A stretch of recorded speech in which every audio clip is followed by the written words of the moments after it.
parasites, possess and poltergeist. It's time to get our horror on. Welcome to your weekly dose of horror news and fun. This is episode 10 of Terrorvision Horror Podcast. I'm your host, Dan McGuinness, and joining me as always is my co-host, Jennifer the Dream Warrior Strand. Together we are two people with a love of horror and feel the burn of our obsolete Blockbuster memberships. Jennifer, how has your week been? Pretty good. I've actually, hey, can we just take a moment to double digits, guys? Oh, yeah. Double digits. Yeah, episode 10. What? Right. We're unstoppable. I know. This has been so much fun. This is like the best thing in my life right now. Except I love it. Today I forgot about it and came in like half an hour late. That's fine. That's fine. You're an artist. You keep your own time. That's fine. No, my week has been pretty normal. I'm still a little bit under the weather, but getting better. I had a pretty fun day yesterday hanging out with you. Yeah, we watched films. It was wicked. We did. I love a film day with people. We watched Thrashin', the Josh Brolin skateboard film. And it was the best film I've ever seen. I know. Ever. Hey, that bone happened to be styling. That whole film was styling, and I just want to watch it again. How's the bit where she's asking him about skateboarding? She goes, What do you guys do? He goes, we thrash. And he goes, what do you thrash? And he goes, what have you got? Right, that's a panty dropper right there, Brolin. Josh Brolin. So good. It was rad how when he broke his arm, he had the cast and it looked like he had the Infinity Gauntlet on. Yes. Just draw some coins on there, you're fine. Yeah. It's all good. Oh, it was amazing. And such a great film. So that's what I did as well. That's enough. Yeah, it was a good week. We watched. We drank some umushu, but with green tea flavored, and it was horrible. It was not very good. No. Yeah, it was pretty bad. Yeah. So how about you? What have you been up to this week? Well, that was basically it. I've quit streaming my gaming stuff for a while because my life is getting too busy with my business and trying to run it through a recession and all stuff like that. So I've stepped back on the streaming game side of it. I'm still making episodes about video games, but just the core streaming. I'm not, where you just play a game. I'm rewriting one of my children's books as well, one that I never published. So I'm giving that another go, and that's about it really. And I installed a new stereo, which is the reason I was late today. That's fine. It's never a problem.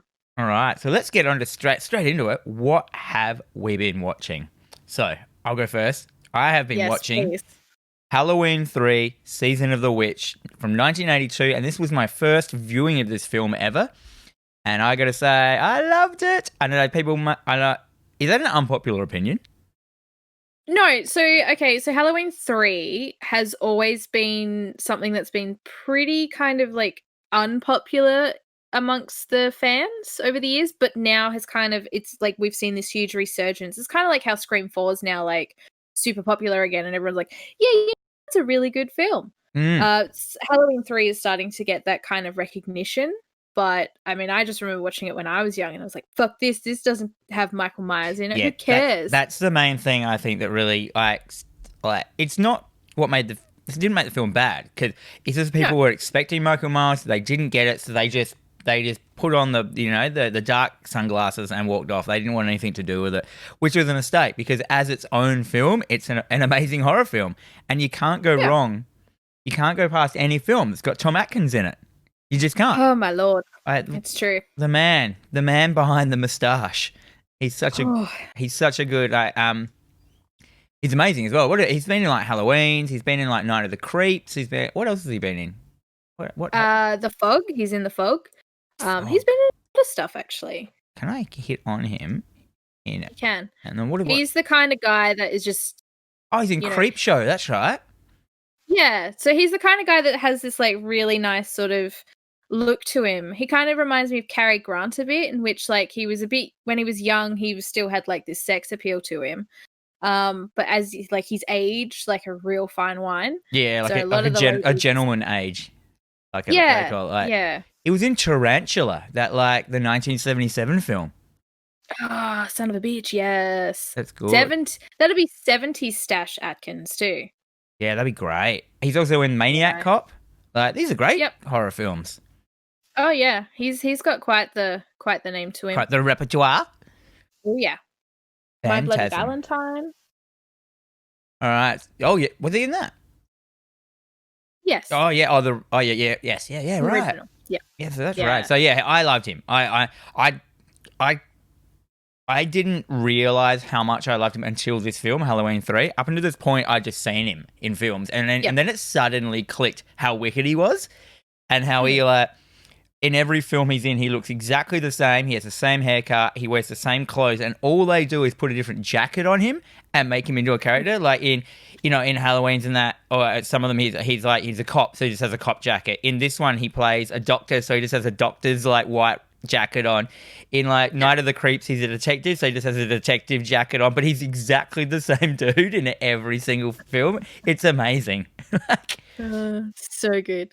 And then So the story of Halloween 3, if no one has seen it, is basically a man is being chased by these men in suits. He goes to a hospital where he's wounded, where Tom Atkins is working as a doctor, and then these men in suits come in and kill this guy, and then Tom Atkins takes it upon himself. I can't remember his character's name in the thing. He takes it upon himself to track down these killers that killed his patient and find out what's going on. So he teams up with the guy's daughter, which is really weird because later on in the movie he has sex with her, but he's not the same age as her dad. And then pretty much. And then he basically gets her killed as well. And then so the main plot is there's this company called Silver Shamrock, and they're making Halloween masks that somehow that when kids wear them on Halloween and they watch a certain TV show, which is a TV special, their mask reacts to the TV show and spiders and snakes come out of their face. Yeah. I love that scene. Yeah, but what makes it so good is they've made the masks, how they explain how it works is that they have stolen Stonehenge, brought it to a small town American factory, and somehow, scientized Stonehenge chippings into microchips that then make this happen to you. And I'm like, what? That creates laser beams. Creates laser beams as well. It does all sorts of stuff. And then there's no reason why, and a human does this. This is just a human. He's just a rich billionaire who is bored, and he wants to just teach the kids a lesson by killing them all. And it's a prank. It's a prank. It's a good prank. Halloween is a time for pranks. And the opening of so the things that these kids watch is this little jingle, and it's played throughout the whole film. It's on every TV. I've got it here. I'll just play it for you quickly. It's amazing. Happy, happy Halloween, Halloween, Halloween, happy, happy Halloween, Silver Shamrock, happy, happy Halloween. So yeah, this tune with the wah wah wah wah wah wah wah is playing throughout the whole film. I got obsessed with it. I just wanted to hear it, and every time it came on in the film, I felt great. I was like, oh, that tune's on again. I was just loving it. And then, so the guys in suits who work for this billionaire, halfway through the film, you realise that when he punches one, he has a fight with one of these guys and then punches him through the chest. And inside of him, lo and behold, for some reason, he is filled with clockwork gears and slime. And that there is no explanation. So this guy has built an army of people to... Did you notice that the majority of them were all redheads as well? No, were they gingers? This is like in South Park. Yeah, the majority of them were gingers. Oh man, such a good film. Like such a stupid film. It's funny because you were so excited when I ran into you the other day, and you're like, "I'm watching Halloween 3. I've never seen it, and like I've started watching it. It's really good." So I went home and I said to my lady, "Dan's watching Halloween 3. I'm going to give it another watch because he's super excited. So I haven't seen it for 10 something years. We'll give it a watch." And man, did she hate it. Good. It's like, oh man, like everyone should give this film a watch, and don't expect it to be anything like any of the Halloween films. It's its own film, and because Clive Barker, John Carpenter, like, he said many times, he goes, I never wanted Halloween to be a franchise with a killer. I wanted it to be an anthology. So when I got it back to do the third one, he was like, fuck you, I'm just going to do my other anthology idea, but then it didn't work. And he does it so casual about it. He's like, it didn't work. Oh, well. Oh, that's what I love about John Carpenter. He's basically like, well, I did it. If you don't like it, get fucked. Yeah. Don't care. Yeah, he goes, that film didn't work, but I'll just make another one that heats better, like The Thing and everything else that I make. They live. Come on. But yeah, very strange scenes of like him, like, the sexy scene with the daughter, and then at the end there was a massive plot hole in it though. Like, so at the end he wins by, so the mask had this little disc on the back which makes which is a silver shamrock logo. And that's the main core thing that makes you vomit out bugs and snakes and die, which has a microchip in it. So as the recording's going, the main one where all the kids are going to explode, he throws 1 billion of these discs down into the factory, which all react to the sound of the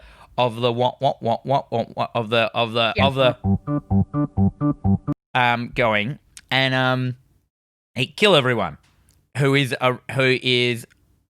anything to, who is a robot for some reason. I don't know why it killed the robots, but it did. But at this point, the girl who he's with has already been captured and he's freed her, and she has already been turned into a robot at that time, hasn't she? Yeah, she's basically a robot. She should have died in that point then. Yeah. She is dead. As my assumption is she is dead, and they've turned her into a robot, and then he fights her in the car. Yeah, and that's a great scene. She rips her arm off, and her arm attacks him, then rips her head off, and then her headless, armless body attacks him. It keeps going, and I'm like, this is great. And, and then it ends with what may be the best scene ever, like in horror history. It's him on the phone. He runs to a service station.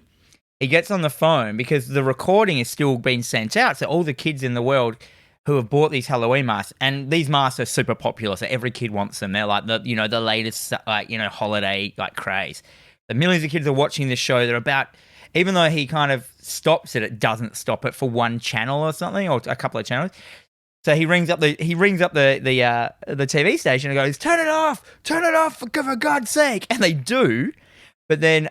There's still one station that is still playing it at the end, and it's just showing it the what going, with him just blatantly yelling over this jingle, going, turn it off,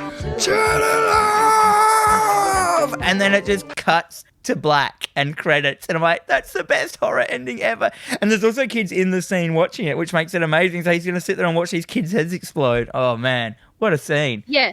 So a fun thing about this was that the ending was originally going to be different. So there is a novelization of the film. Ooh. And the end of the novelization, it basically states that he did not succeed, and the world cried out with the screams of 1 million children. So I know. Well, that's what happened. Yeah. So this ending is very sort of ambiguous. You can walk away going, no, he did it. They won. It's great. Or you can walk away going, they fucking killed them kids. Those kids are dead. No, but they must have killed it. Unless it was in the next second it went off, they were all dead. Because as soon as it goes to this like hallucinogenic like screen, there's this like pumpkin that's flashing lights, like which is subliminal, advertising scare that it was back in like the 80s. Remember everyone thought about subliminal advertising was there and everything? Sure. Which this is a massive commentary on, I'm assuming. Like, it's just a commentary for subliminal advertising and consumerism, and how like the companies don't have our best interests in hand and stuff like that, even at the stake of killing our children to sell product and weird stuff like that. Yeah, definitely. Well, the original end credits were meant to be just as the whole credits rolled, it was just nothing but screams. But then they sort of deemed that to be too dark, and they took it out. Child screams as well? Yeah, just child screams, like, As in they're all dead. They're all dead. But they, people came back and went, you can't do that. That's, no. That's much. That's a bit too much. Tom Atkins, that's too much. That's too much. Too much. You were saying as well that in the new remake of Halloween, the most recent one, there's a homage where some kids are wearing the silver shamrock masks. I know. I was like, did that little take in the cinema, and I'm like, oh my god, and I'm like take. sitting there, hitting there, going, look, what are you talking about? That's the masks from Halloween 3. Yeah, okay, whatever. You're a weirdo. And okay, that's fine.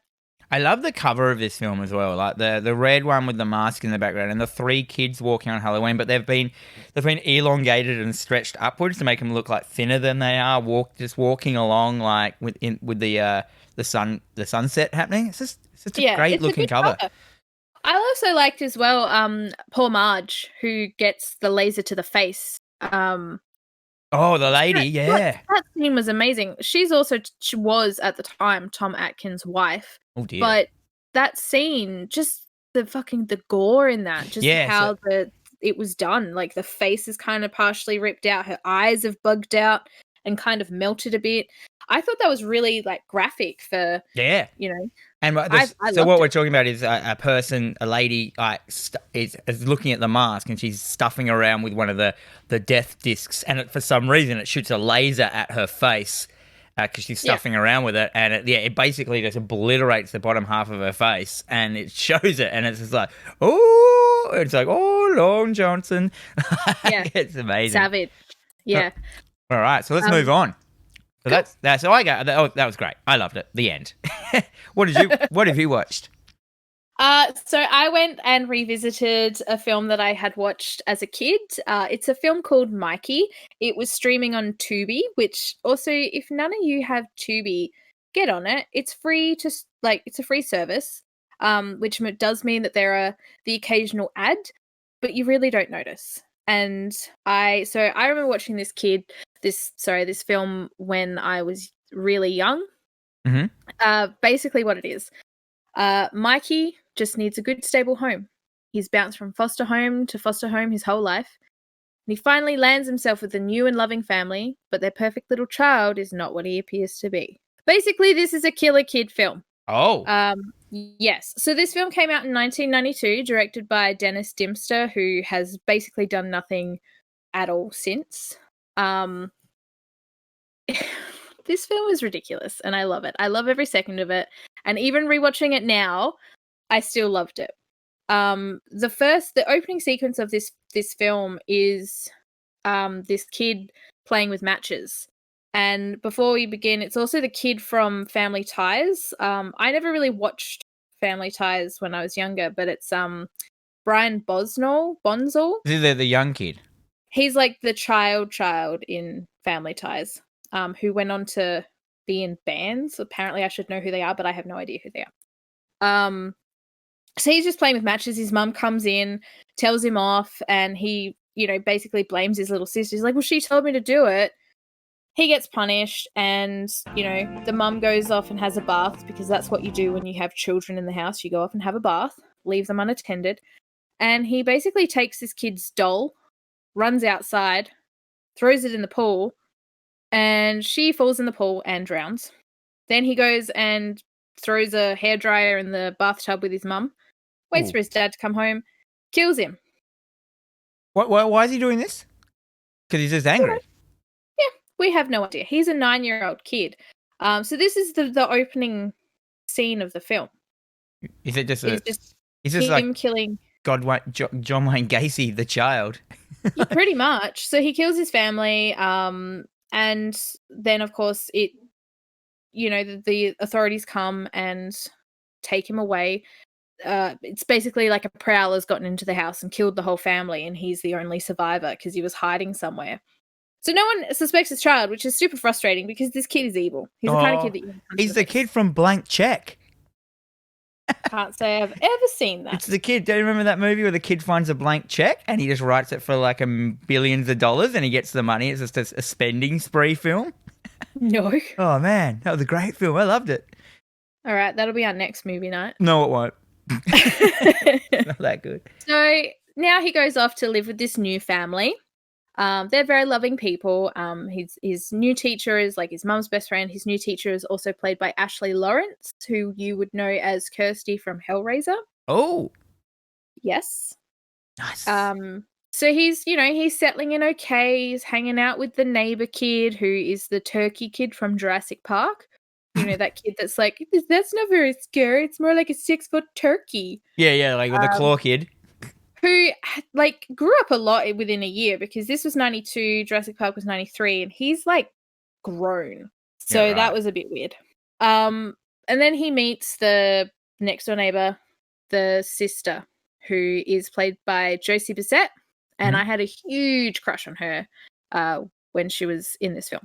So he kind of has this massive crush on her, and it starts to get a little bit weird. And then, you know, people around this family and that family, they all start to sort of disappear and die in pretty horrific ways. Yeah, what's the gore like? It's pretty, I wouldn't say it's overly gory, but it has a really good body count. So there's like, for this small child to be killing people, it has an 8-person body count and a cat. Oh, God. That's 9 people. Yeah, so 9 things. Wow. That's a lot. That's a lot to like get in an hour and a half, like, especially kids. They must have just like, did they lay it on thick that he's evil straight from the start and then it's going to killing?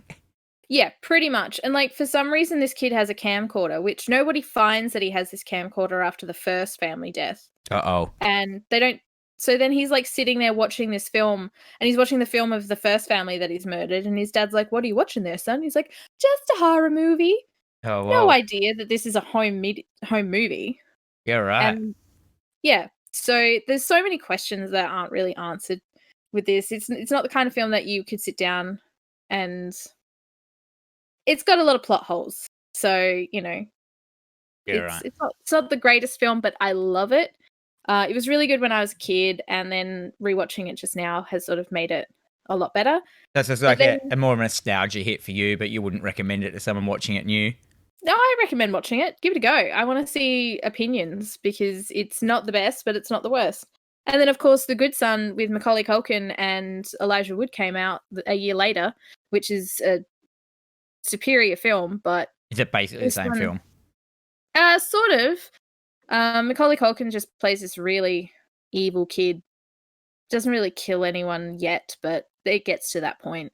So the whole film is just like this crazy thriller where Elijah Wood comes to live with them because I think his mum dies or something, and they're playing together the same age, and Macaulay Culkin does all this horrible stuff and basically blames Elijah Wood. Yeah, so that's a really good film. I recommend everyone checks that one out. Yeah. Oh, I've seen that one. So, that's a goodie. Yeah, that's a great one. So yeah, I recommend giving it a go. It's on Tubi and it's free. Excellent. Okay, so my second film that I watched this week was Fright Night. Fright Night. Have you seen Fright Night, Jen? I know I have, but it would have been a long time ago. Yeah, it's same with me. Like, I counted this as like when I in my letterboxd, I put it as like first time watched, because I know I've seen it, but man, did I not remember anything? You know what I mean? Like, I couldn't remember any scene. Even when I watched it, it was like watching it for the first time. So I just went, this is a new film to me. So for those who haven't seen it, basically it's a vampire film. It's about a kid who new neighbors move into his house, and he sees, like, you know, through the window. The kid's name's Charlie. He sees the guy in the house, a new guy. First, he sees them loading a coffin into the basement, and then he sees the main guy, the owner of the house, kill a lady, a vampire style, like bite her neck. But he himself is a massive vampire movie fan, so he watches, you know, those like, excuse me, those late night American ones that have a host like Elvira and stuff. You know, what do they call those kind of shows? Do they have a name? Horror hosts. Yeah, Joe Bob. It's weird, isn't it? Yeah. But anyhow, the one in this one is Peter Vincent Vampire Killer, which I assume is a play on Vincent Price. And is there a Peter one? I want to say yes. I think there is, yeah, but I just don't know that one. And so he's obsessed with that guy. So no one believes him. And he has a girlfriend named Amy, and he has a friend, and the kid's name is Evil. and he's like the weird, wacky character that talks like, "Yo, Brewster, what's up?" And like, so the vampire realizes that Charlie has seen him, and so he kind of got, and it's the vampire, and the vampire has like, is it a familiar, like a person that looks after him in the day? Is that what they're called, or something like that? And another dude, they've moved him next door, and so the whole film is basically, Charlie trying to convince people that his neighbor is a vampire, whilst protecting everyone because they don't believe him, and doing this dance with the vampire guy, which is really weird because the vampire guy just kills people really easy, but for some reason he just never kills Charlie. Like he does, but then he kind of goes down into the same like way of thinking as a kid, the vampire. So like he does stuff like crank calls Charlie instead of killing him. And like he goes into Charlie's room and starts attacking him, like strangling him. But then Charlie's mum yells out like, "Hey, what's that noise?" And the vampire, who is an adult man, suddenly gets scared that he's going to get busted by Charlie's mum and bails.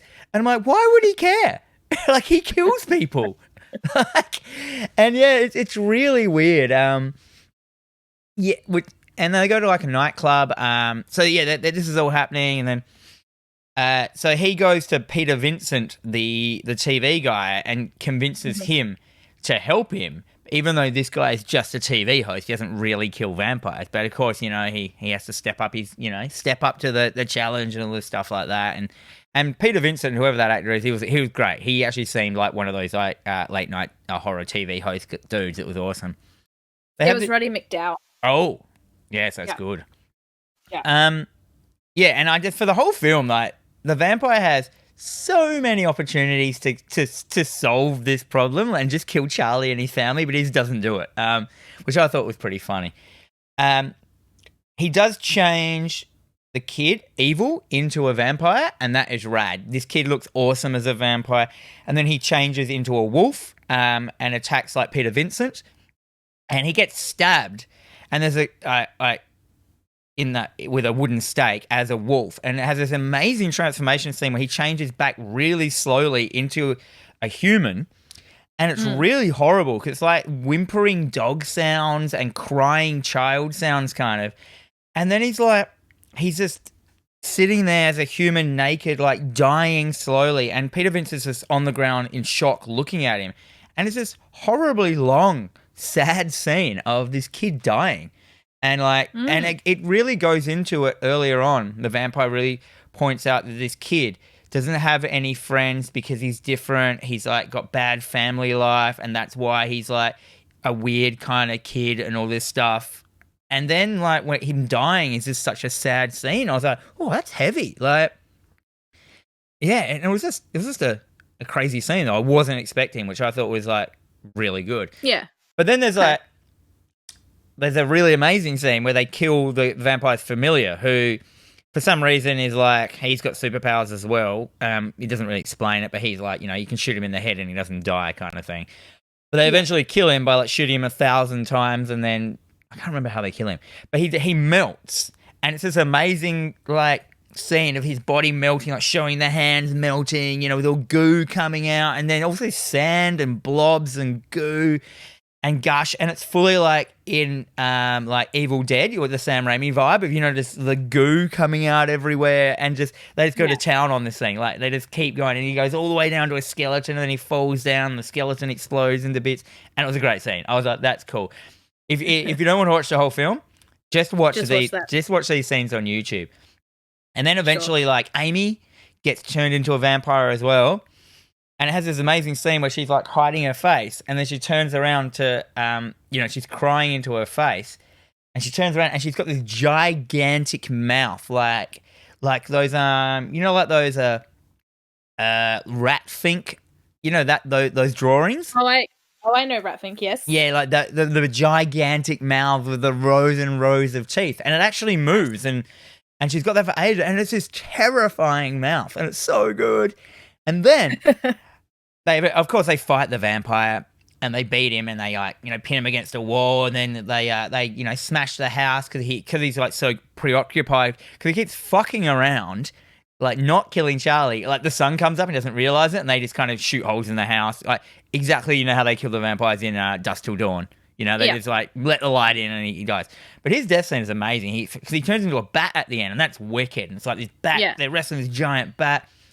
He gets sunlight on him. He goes against the wall, and he starts melting, and you see all the everything's melting, and he's screaming, and he's on fire and melting, and then he starts sparkling, like sparklers are inside of him, and I was like, sparklers, this is amazing.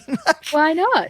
And then he just goes to town. Like he basically, all the deaths in it, there is only like 3 main kills in it, as in like the vampires don't kill anyone. No one dies apart from some people at the start that they don't show or they just reference. Yeah. So everyone gets turned into a vampire, kind of, except for Evil. He gets stabbed.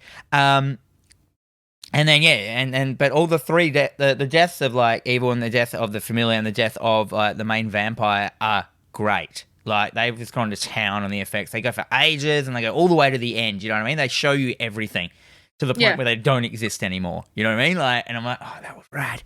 Very, very cool film. I haven't watched any of the other ones, but the practical effects in this film were like something else. I'm sure it's done by like super famous people. But yeah, I mean, the characters were okay. It's just a teen kid, like, trying to convince like people that everyone. Yeah, there is a pretty good scene in a dance club as well where the vampire puts a glamour on the Amy, the girlfriend, and they have this like sexy dance scene in this nightclub, and to the full 80s, like to the 80s film music. What is that? No, it's 1985. So yeah. Yeah. Cool. I love the cover for this as well. It's just such a really cool design picture as well. Well, that was one of the VHS covers you always remembered in the shop. That's Amy. That's her mouth at the end. Yeah, the girl coming over the top of the house. So good. Which because I saw it in the making of it, they were saying like that was just a last minute thing they put in, like her mouth, like cause they had her hiding like that, and they had an opportunity to do a scare, and he said to the effects dude, just go to town on her mouth, like make it scary, and he just did this horrifically giant mouth, and it looks great. Like there's no explanation of why they change or anything like that, but who cares? You don't need it. Just go with it. Just go ham on that shit.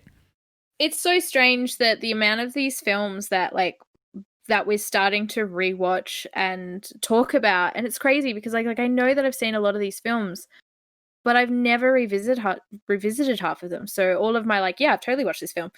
Yeah, I watched it like 25 years ago. Exactly. I don't remember shit about this. Well, I'm also noticing as well, there's nothing... I know this is going to be putting on my old man pants and shit, but like there are no films that have this kind of tone of a lot of the films we're watching.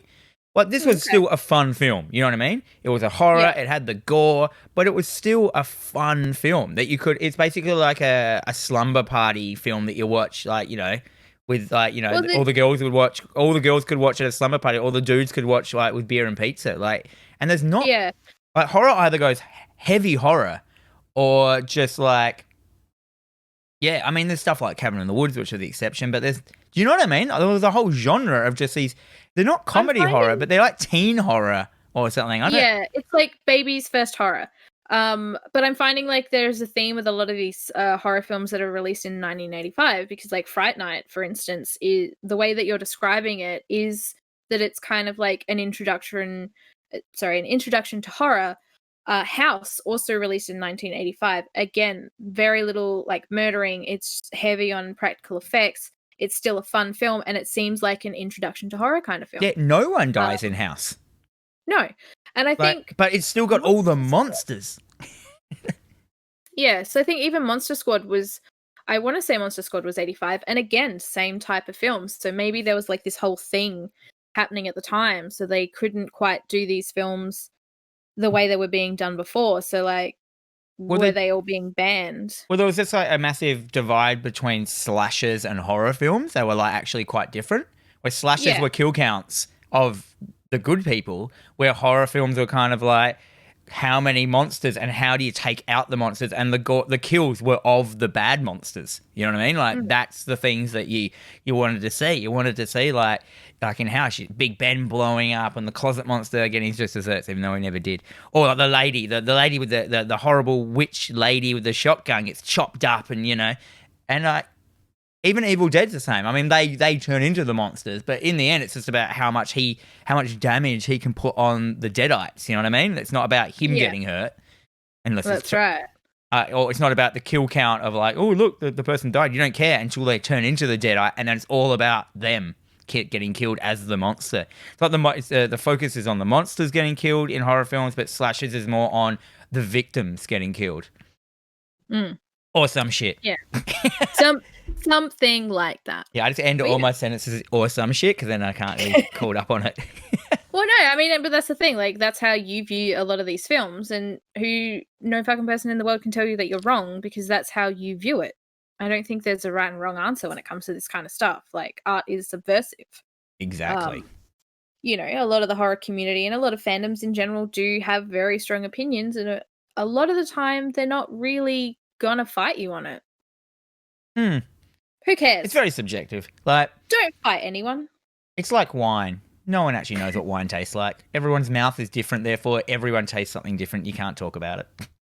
It's true. I've had a $5 bottle of wine. It tastes all right. I've had a $700 bottle of wine. It tastes all right. I couldn't tell you the difference. One was wet, one was sand. All right, what was your other next film? All right, so I finally got a chance to check out Ready or Not. Pretty excited because it's one of these films that so it came out last year. I've been meaning to get into it for basically since it hit the cinemas. I just never got round to it. Even a few months back, I was like, yeah, I'm definitely going to check this out. Sat down, and after about 10 minutes, I actually had to like leave and do something. So I didn't get to finish it.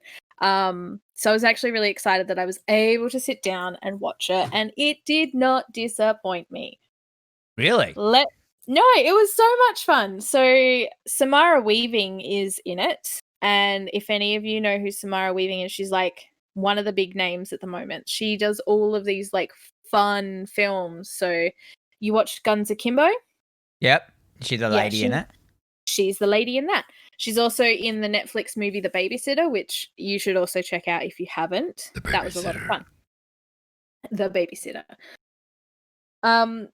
So this film's basically a bride's wedding night takes a sinister turn when her eccentric new in-laws force her to take part in a terrifying game. That's the basic synopsis of this film. So Samara Weaving marries into this family, like she's marrying the son of a family who are like this huge, they're big board game people. Yeah. And they've had a whole sort of like lifetime of board games and this, that, and the other. So are there going to be any spoilers in this? Because it's a very new movie. No, I can do this spoiler free. Cool, because then people will probably want to go see this one. Yeah, 100% go watch it.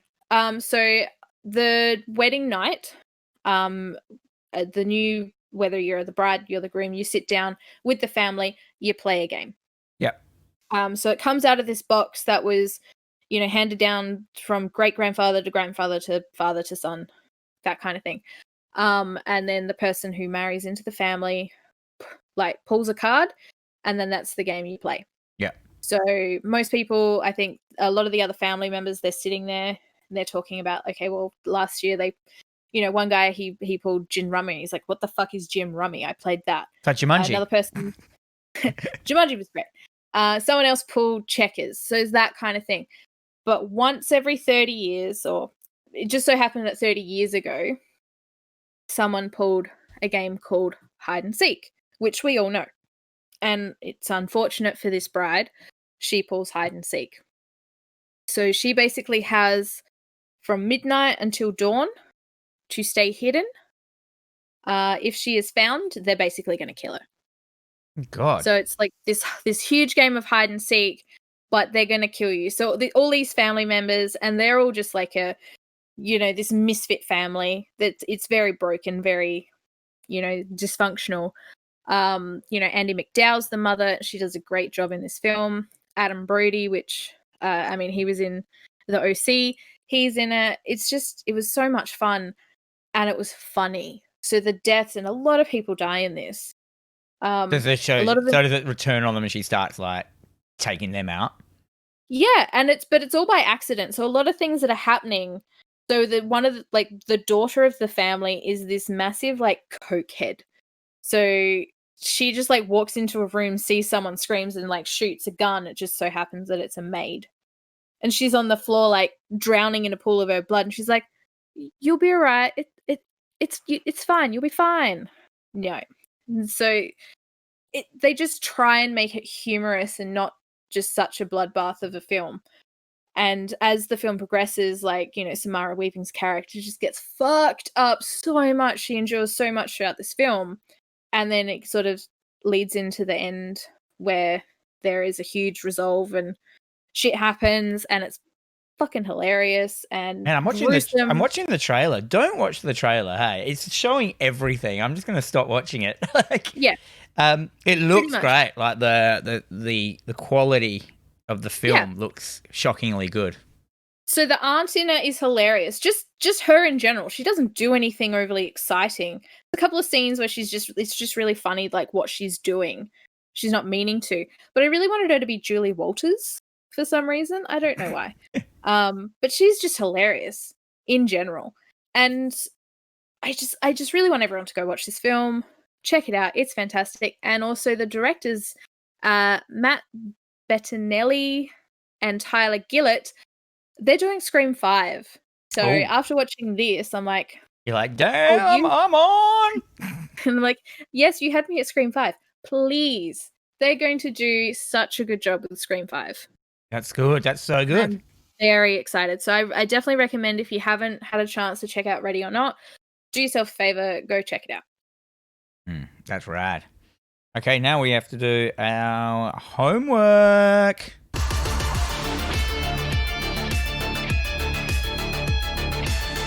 Yes, every week Jennifer and I set ourselves a horror movie to watch as homework, and then we review it together the following week. But this week also we watched it together. We did. We hung out. That was good. So this week we watched The Relic, which came out on Friday. Well, it's just called Relic. Oh, is it? Yeah, The Relic was a 97 film. Oh, yeah, well, sure. So it's just called Relic. And it's directed by Natalie Erica James. So we're not going to do spoilers of this, obviously, because it is a very new film. Yeah. It came out on the 10th, so it's only 3 days old. Yeah, so the basic story, the light version of the story is a mother and a daughter go to their grandmother's or their mother's and grandmother's house. So, you know, the third generation house, and she's not there, and they can't find her, and so they call the police, and then she eventually turns up, and she's kind of got like Alzheimer's, is that the right word? And then dementia, dementia kind of thing, and you know, she's forgetting things, and she's she's very moody and stuff like that, and it goes from there, and you know, where was she kind of thing. This is a horror film, by the way. As well as being a massive commentary on all those kind of things. The first thing I noticed about it is, we all noticed about it, it is very dark, as in darkly filmed, as in black. There is no grey tone in this film. Basically, it is just like, if that's in shadow, it is black. And we actually found that we had to turn our brightness of our television up to the highest to see a lot of the stuff, which is kind of a faux pas. Yeah, it took me out of the film a little bit, just because, and I mean, I don't have the best eyesight anyway. Neither do you. No. So I think for that to be like that, it did take me out of it a little bit. It was very, very dark. Yeah, so instead of enjoying a shot, you were squinting and trying to work out what you were seeing a lot of the time. Yeah. So you could just see, you know, a bit of movement. Is that a person and stuff like that? So that's one thing I noticed. The other thing I noticed is the daughter's voice was lower than the mother's voice, as in deeper. And I found it really weird to watch. You did comment on that a few times. Yeah, well, they had a bit where they were kind of all talking, and then someone spoke that was off camera, and it just sounded like, "Hey, how you going?" And it was like, oh, that's the daughter, like the young daughter. And then the mum is played by Brittlebones. Yes, from 30 Rock. So Emily Mortimer is the mum. Bella Heathcote is the daughter, and then Robin Nevin is the mother, well, the grandmother. Hmm. I'm generally not a fan of Emily Mortimer. There's something about her that I just don't like. But in saying that, I think everyone in this movie gave such a great performance. Yeah. Like, it was just you could see all the emotion from all of these characters, and you could just sort of watch this very slight deterioration from the grandmother as well, just very casual sort of as each shot rolls on, she's sort of starting to get a little bit more frail and creepy. Yeah. I mean, the film was it has a very, very, very small cast. Like, I reckon there's like 6 people in the film, and like one of them is a doctor, one of them is like a shot of the husband, and maybe it has their neighbors as well. So probably about 7 people are in the film, which is always great with horror films. Small casts can always make something really, really good because they can concentrate 100% on developing characters because there's not many of them. Yeah. But I really enjoyed it. We didn't like it at first, but then we had it's one of those thinkers. It's a thinker film. Like, you sit on it and you're like, I didn't like that, and then you're like, but then you start talking about it with someone, and then you're like, yeah, and then you look into it a bit more, and you realize maybe I took it too much for face value. It has some really cool vibes to it. There's some very Silent Hill vibes in it. There is some my favorite thing in films. There's some gravity changes. Which is my favorite in everything. They did in, Doctor Sleep, that, when someone walks through a door or whatever, and then suddenly it's, that's suddenly down instead of up, and like, they and their body moves to that kind of thing. I thought that was really cool. And then it ends. And we're not going to talk about the ending. But no, we won't. I feel that the hype train was just really out the station for this film, and upon watching it, I was a little bit let down. I originally only gave it 2.5 stars. But again, like, as you say, I thought about it a lot, and I sort of, the more I thought about it, the more I sort of just looked deeper and deeper into the characters and the house in which it's set. It just sort of like clicked a little bit, and a few things changed for me, and like I've bumped it up to 3 stars now. Because I just think it's the kind of film that you could definitely, like, if you're sitting with someone and you've watched it, you're just going to start thinking, you're going to start talking, you're going to come up with your theories, and again, it's subversive. It's very open. How you want to walk away with it is how you're going to walk away with it. And it's not going to be wrong. Don't expect the old lady from Poltergeist to come in and go, this is what's happening. No one does that. She should, because she should be in everything. Yeah, that's true. It would have been great to have her come in. I do feel that there was a little, let's start talking in tongues. There needed to be a little bit more explanation, I think. So I feel that they touched on a few things that seem to be of importance to the film. Yeah, they'll never brought up again. They didn't really continue with that. It was like they were trying to create like points of interest that you can create your own story out of, if, like, you know what I mean? Yeah. Except coming from but because it was so dark as well, you're sitting there like looking at the darkness, and then you suddenly realize that I don't know what's going on. You know what I mean? Like, so I think the darkness may have taken a lot. Like, we it's a small thing, but like, it may have taken a lot out of the film, because we were just like not concentrating on the story then, because you're just looking at it, trying to work out what's going on. I felt like it had like 6 key points, times that it said, like, it went to like, this is that, this is that, this is that, make the story up around that. But like, I think I only got like 2 of them out of the 6, eh?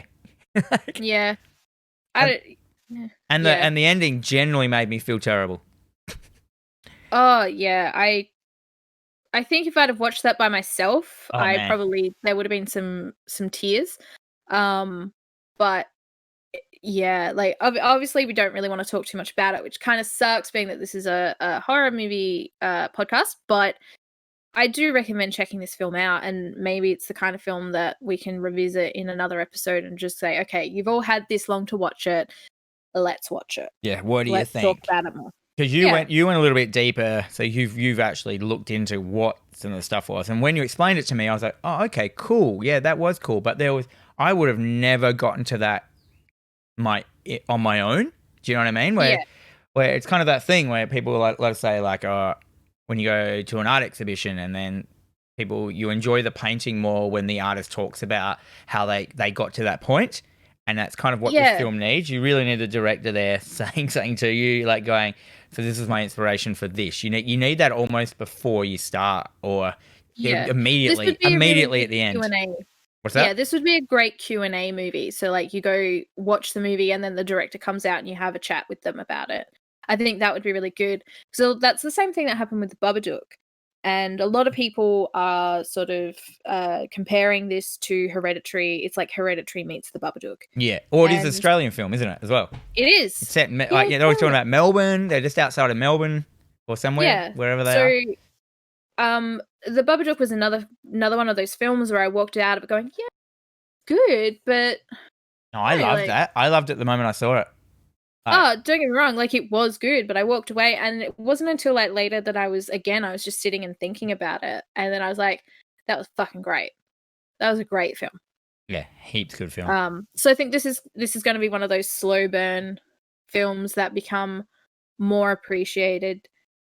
But I think the hype train is definitely big because it's pretty much one of the only, like there's so few movies coming out at the moment that we're just thirsty for anything. Yeah. Do you reckon it's like a bit of a curry? Like, it's better the next day? Definitely. The curry film. I love it. Curry film. Yeah.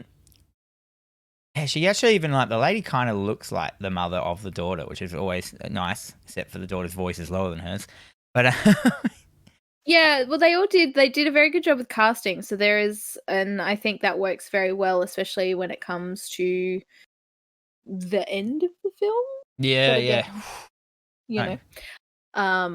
So yeah, I'd give it a watch. I would love to hear what everyone has to think about this film or has to say. Again, if you do comment on any of our social media about it, please don't put spoilers in there. Or write spoiler and then and then go all the way down. Yeah. What?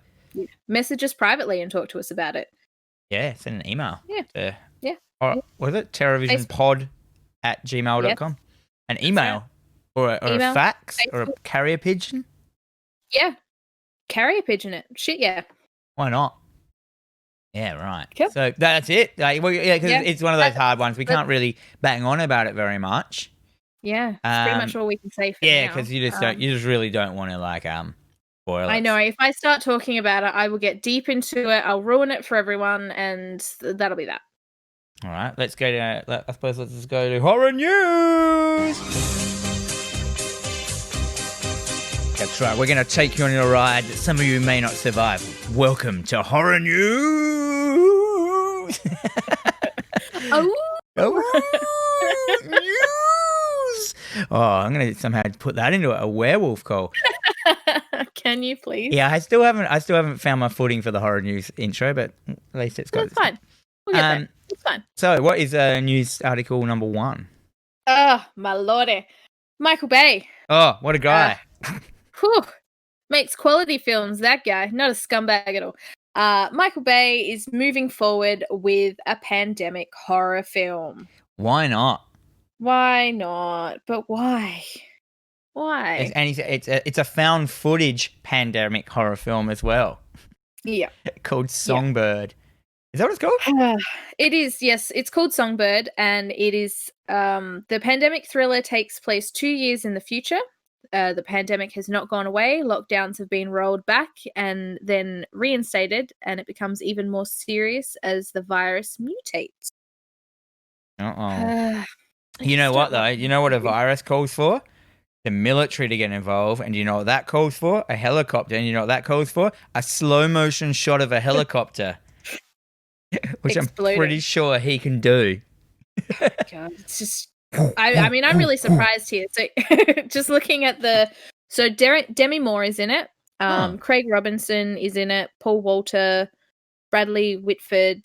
People I don't know. I only know Demi Moore and Craig Robinson. Yeah, well, there's no Mark Wahlberg. No Megan Fox. No Megan Fox. I think they had a falling out. Oh, really?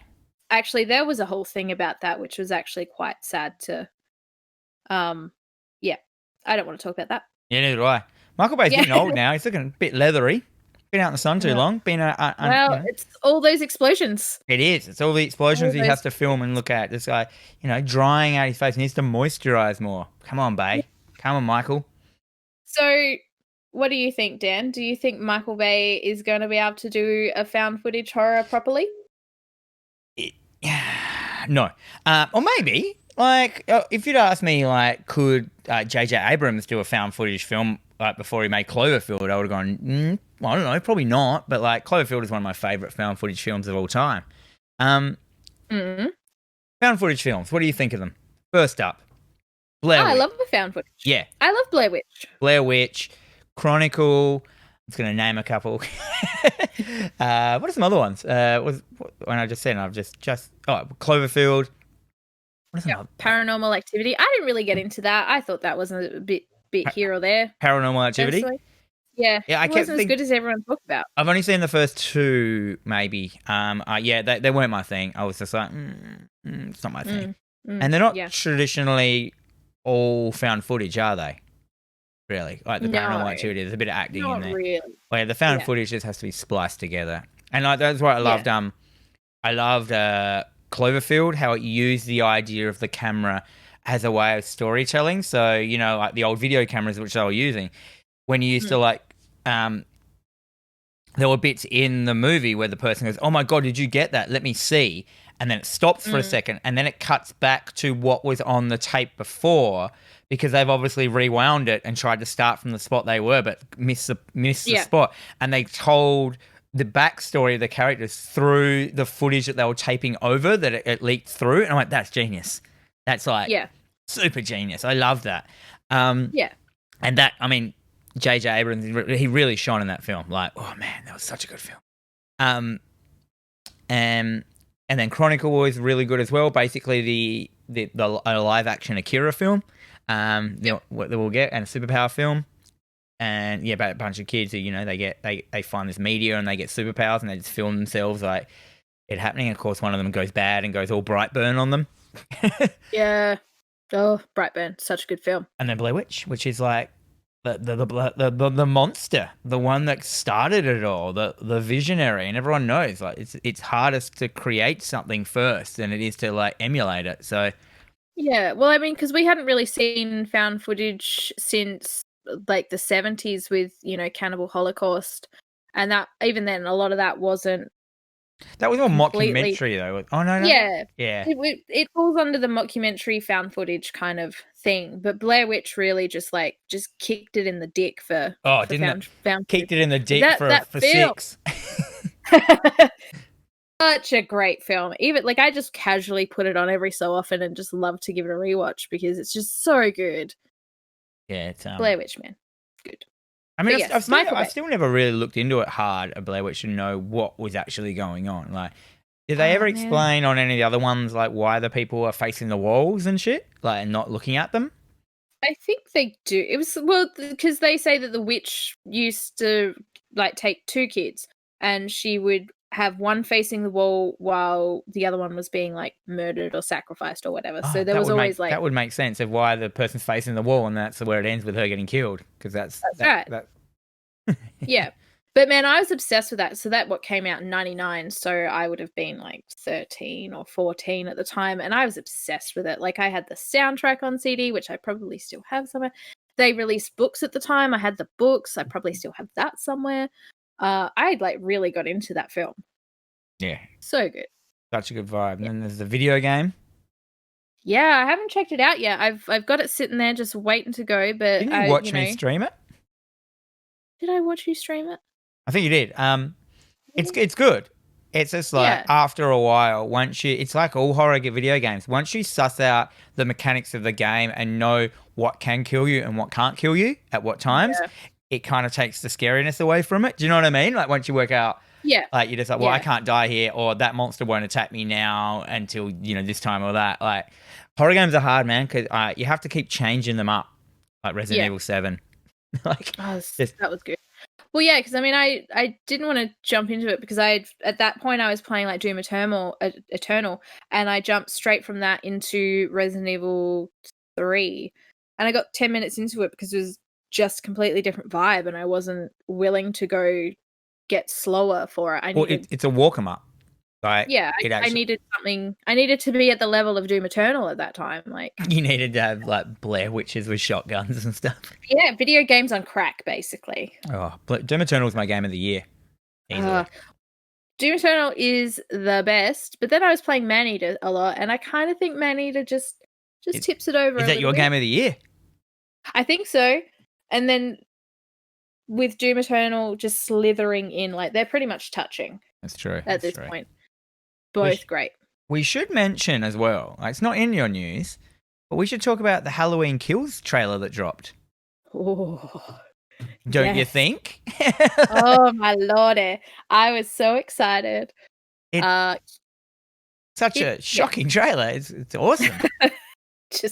Well, I mean, it's great. It's a fantastic teaser. I think it was a good choice for them to show that instead of a full trailer, because I mean, Blumhouse, Universal, and I mean everyone who's involved in making this film are just getting bombarded with, where's the trailer? You promised us a trailer. And with everything happening at the moment, like, of course they kept putting it off. And I think this teaser with the follow-up news of, well, it's not coming out until next year, guys, sorry. I didn't care. Okay, yep, it's been delayed another year. That's a year to perfect. We can talk about what it's about, because this is a teaser trailer. It's basically, it's seconds after the end of the first one of Jamie Lee Halloween 2000 and what was it? 18? No, 2018 or 19.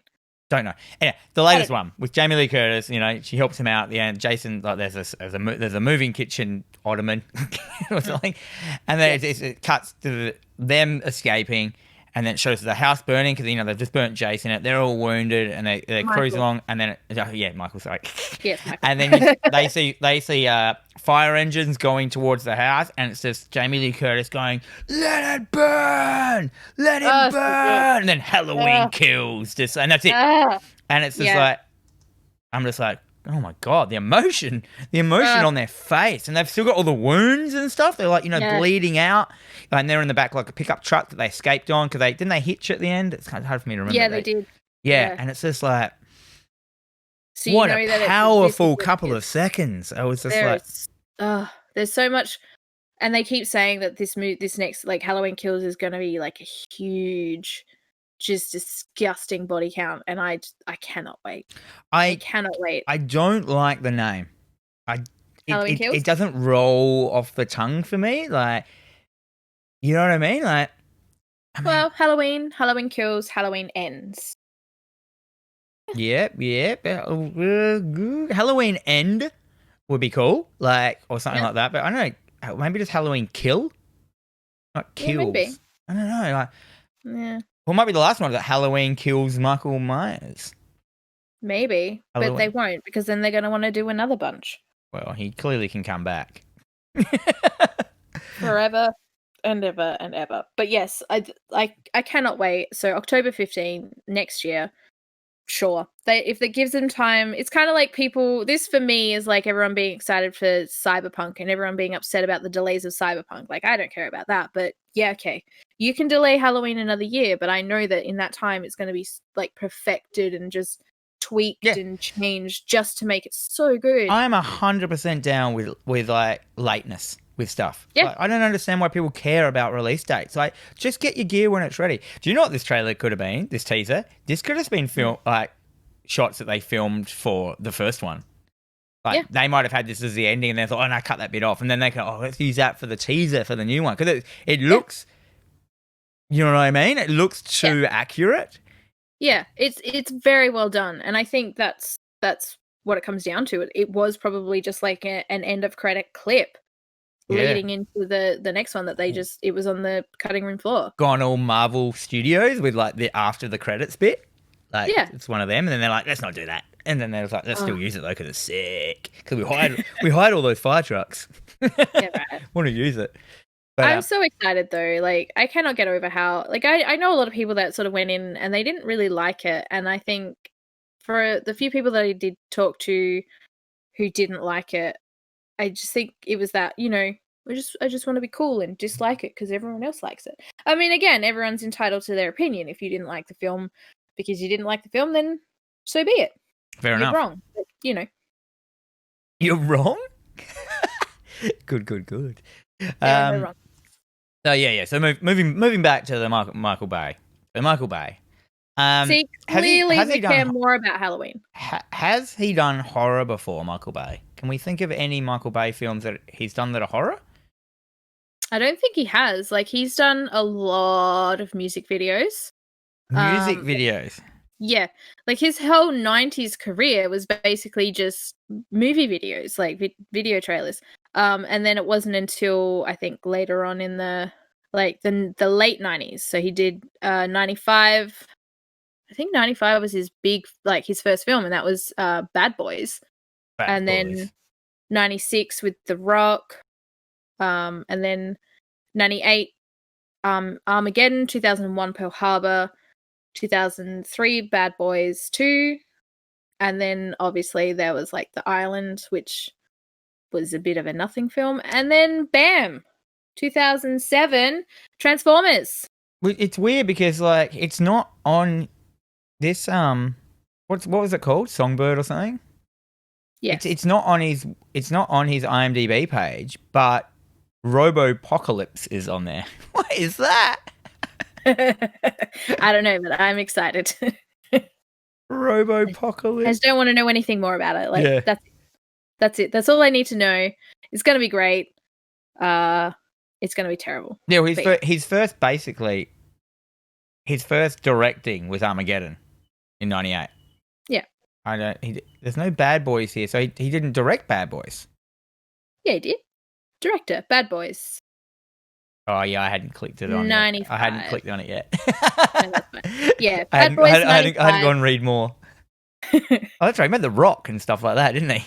Yeah, Armageddon, Pearl Harbor, Bad Boys 2, The Island. Why does Michael Bay get to keep on making movies? How good is that song? I listened to it the other day and I was like, this is so good. Good on you. Good on you, Team America. Well done. It has in that film, it comes in. There's no relevance of it ever being in there, paying him out. Like it just is in there. It's just like perfect. Yeah, no, I'm okay with it. Like I don't really enjoy his films very much, but that's just me. Yeah, none of them are horror, eh? No. What's Pain and Gain? Is that a horror film? No. I think it's got Mark Wahlberg in it and someone else. I'll give him a chance. But it's just gonna have. Oh, he was the producer of Ouija, Origin of Evil. Yeah, and that was a terrible film. He also produced the Texas Chainsaw Massacre: The Beginning and the Amityville Horror. And Texas Chainsaw Massacre. Okay, he's produced some good horror films. But he's fronted up the money for them as the producer. Yeah, he was the producer for Friday the 13th as well, the 2009 version. It's probably just his studio or something that people working. Yeah, using but then his resources. he kind of he ruins it for everyone when he produced Nightmare on Elm Street in 2010. Oof. Mm-hmm. And we've already gone over how we're going to fix Nightmare on Elm Street, so that's good. We have. It's going to be great. All right, let's move on to our number 2 story. Well, it looks like the Chilling Adventures of Sabrina has been cancelled. It will be ending with season 4. Now, I'm not up to date with Sabrina. I've just watched, not sure what one season I'm up to because I just watched them all in one block kind of thing, while I'm doing my art. Yeah. They fought the witch. No, what were the people that came? Like the Green Man? I couldn't tell you. I watched the first season. I know I watched the second season where she fights the devil. Yeah, I've seen the third one as well. But I haven't watched the third. I think I got 2 episodes in and I just couldn't. Is that the cheerleading stuff you couldn't handle? It's just the whole thing. I just couldn't get into it. Like, they were always now they were in a band, so they're doing that. And You should stick I with it think- because I think they lay that on thick at the start for a reason. Like yeah, it's I know there, that and then it there's goes, but I mean, I was already struggling because as much as I think the young girl who plays Sabrina was a spot on choice. oh yeah, She was absolutely fantastic. But her character, I just want to slap her. She's my least favorite character. yeah. She does. And it's kind of You should watch the I think she's fighting pagans, like people Okay. with power, like they worship witches kind of thing. Like they worship the green man and the trees and stuff like that. And they're a chronically horrible bad guy in it. They do some really horrible things. Like okay. what thing I look. I really enjoyed Sabrina. I didn't think I was going to. I mean, based on the graphic novel, the Chilling Tales of the Chilling Tales of Sabrina. Which is part of they did like Afterlife with Archie, Jughead the Hunger, Vampironica, and the Chilling Tales of Sabrina, which is kind of Riverdale is kind of Afterlife with Archie. I think I've never seen Riverdale. Have you? I watched the first episode and I realized I was Dead. 20 years too old to watch. Yeah, that's what I did as well, and I was like, yeah, but yeah, so that was like kind of an else Archie world that they did. Like, I think it was Dark Horse might have done it. Oh, yeah, no, they're really good series. I've read the first because they've only got the first comic for Chilling Adventures of Sabrina. Well, there's only one graphic novel. Yeah. They did they did like another run, but it was only like a half series. Like it was only 3 issues, I think. Like, don't quote me on that, even though too many books that come out every week. I know. There was a little bit more. Maybe it's been about me an oversized one shot that they did. Yeah. But yeah, it's just. I think the show is taking its own. It's it's gone off book. It's doing a Bleach or a Naruto. It's got filler. It's filler episodes. Yeah, nothing but filler. But I mean, yeah, so many people are really upset by this, and it sort of leads me back to how insanely obsessed people get with series, and I feel really bad for all these people that are super into it and that it's been cancelled. And then they went and decided to, just rub some salt on that wound and tell them that season 5 was going to be a crossover with Riverdale. Yeah. Now they'll never see that. What season is Riverdale still going? I think it is, yeah. Yeah, right. I mean, people got four seasons of this show. Like you can't snuff at that. I mean, No. Constantine got 1. You know what I mean? Like it clearly it ran its course. That's 4 years of Sabrina. You can't really poke a stick at that. That's right. And I think it is time. It is good to know when to stop. And I know it's really hard for fans who are just so into these shows. So currently I'm really obsessed with that show Dead to Me, or is that the one with Christina Applegate and what's her name? Oh god, I forgot her name. Doesn't matter. But yeah, they season 2 was amazing, and they've just said that season 3 will be the last. And you know what? As sad as I am, it's perfect because season 2, the end of season 2, I'm like, okay, well, what can they really do for season 3?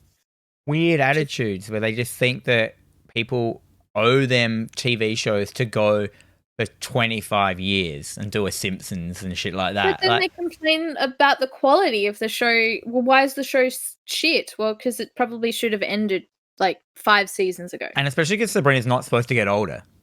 No. She's supposed to be that same age forever. Yeah. And she won't be. Yeah. It's good to know when to stop, and I think cancelled is probably disheartening. But again, a lot of people are complaining that Santa Clarita Diet just got cancelled, so they didn't get any kind of resolution out of that. At least they're gonna. That's worse. Resolve this when they don't even let the creators write an end season to stop it. Yeah, that's kind of crap. Just the stop is a bad thing. It even happens in the graphic novels as well. They just cancel a series halfway through, and it's just oh. DC did that for a heap of stuff when they did this changeover to their new shipping stuff. They just stopped a whole bunch of things halfway through, and then just went sorry, that's it. Yeah, it doesn't matter if you subscribe to it. It just stopped. And they did stuff like, 4-issue runs. They stopped at number 3. They didn't just do the one ending one. No. And I'm like, come on, guys. Me. That hurts my soul. Such a no-brainer. And that's why we get some amazing fan fiction. That's why we have such amazing fan fiction out there, because people are so into this, and then things get cancelled and they have to write their own endings. Yeah. How good is it when a fan fiction is so good that it breaks into it and it gets created? Like that sort of shit. I love that stuff. I love it so much. But that should happen more and more. Like, it's really good to see. Yeah. So, Chilling. Yeah. Have you got any other TV shows that you're looking forward to watching? Horror ones? I've really gotten into that War of the Worlds that's on SBS at the moment. Ooh. I don't know if I can start it. War of the Worlds was like so everyone has a film that traumatized them as a child, and that is the original, like, 1950 whatever War of the Worlds traumatized me as a child. I was about 5 or 6 when I watched it. Yeah. What happened? The ones with the floating ones, like the green ships with the kind of Oh, yeah. Wow. Just the way that they were killing people. I think that was the first kind of death exposure I had to death, and like, well, this is how you die. And then that was my first exposure to aliens, and I think that's probably because you're very similar. You've got a thing about aliens. This is where that came from for me. But so I've got that weird thing that everything I'm scared of, I become obsessed with. So like, I love alien greys because they can scare me. Like I love, I love War of the Worlds because as a kid, like even the soundtrack scared me heaps as a kid. That not the radio play one, which I heard later, but like the campy one. Yeah. I love that, and I still listen to it. I've got it on vinyl. I still listen to it like to this day, and it's just War of the Worlds is just one of those things that I love. The tripods, the idea of it, like. And I wonder if in this new one, the coronavirus will kill them. Quite possibly. But yeah, I find that certain things, like I can become obsessed with certain things, but other things that sort of scare me a little bit, I can become a little bit too obsessed, and then it gives me crazy anxiety. And then I just go down this horrible rabbit hole, and it's not where I should be. The anxiety hole? Yeah, sometimes I know my limits. Oh, that's all right. Yeah. I'm interested to hear more about it from you. Yeah, and then I might watch it. So what are we going to do for homework, you reckon, this week? What film should we watch this week and review next week together? I mean, I think that you have an insatiable taste for the Atkins. Ooh. So why don't we watch Night of the Creeps? Yes, that's it. Perfect. Night of the Creeps. I can still. I'm pretty familiar with Night of the Creeps. So this is going to be great. That line that he says, like, oh yes, what is it? Got good news and bad news, lady. Your dates are here. Bad news is they're dead. They're dead. I have not seen this film. Oh really? I haven't. No, it's just one of those. I've never gotten around to seeing it. I always remember looking at the cover of it, and it was always I like the cover. Yeah. It has if I remember, I'm gonna have a look at it. It has like one of the monsters on the front, doesn't it? Yeah. Is Night of the Creeps. Oh no! It's got the hand smashing through the with the flowers. The smashing through the door. Oh no, the one with the flowers is the guy with the guy there, but there's another one where a hand, like a zombie hand, is smashing through a glass door and opening the doorknob from the other side. Oh. Very, very, very cool. Because Night of the Creeps goes everywhere. It's got science fiction in it. It's got horror. It's got humor. It's college humor, and there is there's a Tom Atkins action figure from it. I can see here. Yes. I wonder if you can still get that. Let me look into that for you. Yes. All right. So that's it. Next week, Night of the Creeps. I'm excited. I'm excited. I am very excited. So we have been TerrorVision Horror Podcast.